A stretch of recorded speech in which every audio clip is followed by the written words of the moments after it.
Muito bem, estamos de volta e chegou a hora do quadro Audiência Pública. Hoje vamos falar sobre a Lei Geral de Proteção de Dados, a LGPD, que está em vigor desde setembro de 2020, determinando como as empresas devem agir em relação à coleta, uso, compartilhamento de dados pessoais. E para falar sobre isso, a repórter Bruna Moraes está ao vivo com o advogado Antônio Pedro Neto. Bom dia, Bruna. Você tem aí certamente um especialista para falar sobre um assunto tão atual, né? Seja bem-vinda, bom dia. Olá, Anchieta, muito bom dia para você, bom dia também para o pessoal de casa. Pois é, um assunto que é comum a todas as pessoas, afinal, a gente está sempre expondo, né, os nossos dados pessoais na internet e a gente nunca sabe o que é que aquilo pode ocasionar, não só na internet, né, mas em empresas, enfim. Mas o professor aqui vai conversar comigo e vai tirar algumas dúvidas. Professor, muito bom dia.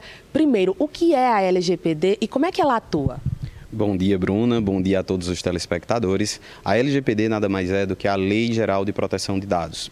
Esses dados, eles são os nossos dados, tanto de pessoa física quanto de pessoa jurídica. Seu nome, sexo, endereço, número de RG, CPF, todas essas informações fazem parte dos dados que a LGPD busca proteger. Temos também os dados que consideramos sensíveis, que são dados sobre sua religião, filiação partidária, sindical, opinião política, religiosa, filosófica. Todos esses dados são protegidos porque eles são sensíveis, são teus, e só dizem respeito a ti. Só você precisa saber e só aqueles especificamente que você escolhe precisam conhecer desses dados. Professor, agora quais são os dados que as empresas elas podem fazer exigências ou pedir para que você forneça, e existe alguma restrição? Os dados que as empresas vão exigir, eles vão depender da tua condição. Se você for trabalhador, por exemplo, você vai ter que apresentar carteira de trabalho, RG, CPF, comprovante de residência, mas a empresa tem a obrigação de guardar e cuidar todos esses dados para que eles não sejam divulgados, porque o trabalhador está confiando apenas na empresa para ter aqueles dados. A divulgação pública é uma violação à LGPD. Uma outra situação está relacionada, por exemplo, quando você é consumidor, e aí vai alterar segundo o tipo de produto ou serviço que você está consumindo. Um exemplo típico é o do hospital. O hospital vai ter acesso, por exemplo, a dados sensíveis sobre tua condição de saúde.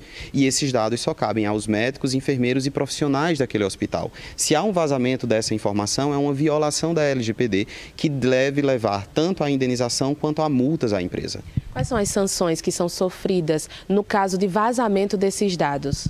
Isso é uma ótima pergunta, Bruna, porque o vazamento desse dado ele vai gerar tanto indenização para o consumidor ou aquele pessoa que teve o dado violado, quanto a Autoridade Nacional de Proteção de Dados vai poder multar essa empresa em até 2% do seu faturamento anual bruto.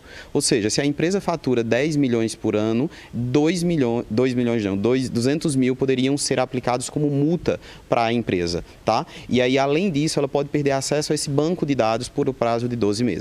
Agora, professor, como é que a gente pode se proteger, né, com relação a esse vazamento de dados e caso isso ocorra, o que é que a gente pode fazer? O vazamento de dados, ele acontece ainda, até porque, infelizmente, as empresas não estão preparadas com os sistemas de proteção dos seus sistemas de informação. O consumidor ou a pessoa, vamos dizer assim, o primeiro ato que ela deve ter é cuidar dos seus dados. Ela só deve liberar os seus dados quando justificável. Ah, não, me passa teu CPF, me passa teu RG. Para quê? Por quê?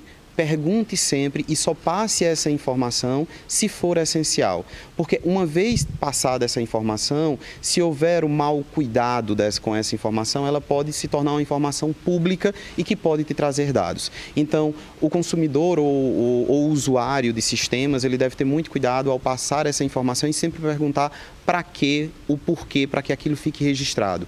E a empresa não deve pedir jamais nenhuma informação que seja desnecessária para o fim que ela objetiva. Tá? Eu sou um hospital, então preciso de informações sobre saúde. Preciso de informações sobre a conta bancária? Não, então para que essa informação?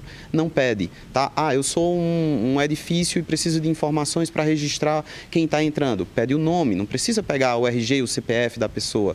Para que mais esses dados? Então, sempre precisa se avaliar qual a necessidade, qual é o fim que se aplica com esses dados, tanto para a empresa quanto para o usuário, para saber se há necessidade dessa exposição e dessa entrega. Muito obrigada, professor, pelas informações. Informações importantes, né, Anchieta? Muitas dúvidas com relação a esse tema. Tenho certeza que a gente poderia ficar aqui conversando horas e horas, porque eu mesmo já aproveitei para tirar algumas dúvidas minhas também com o professor Antônio.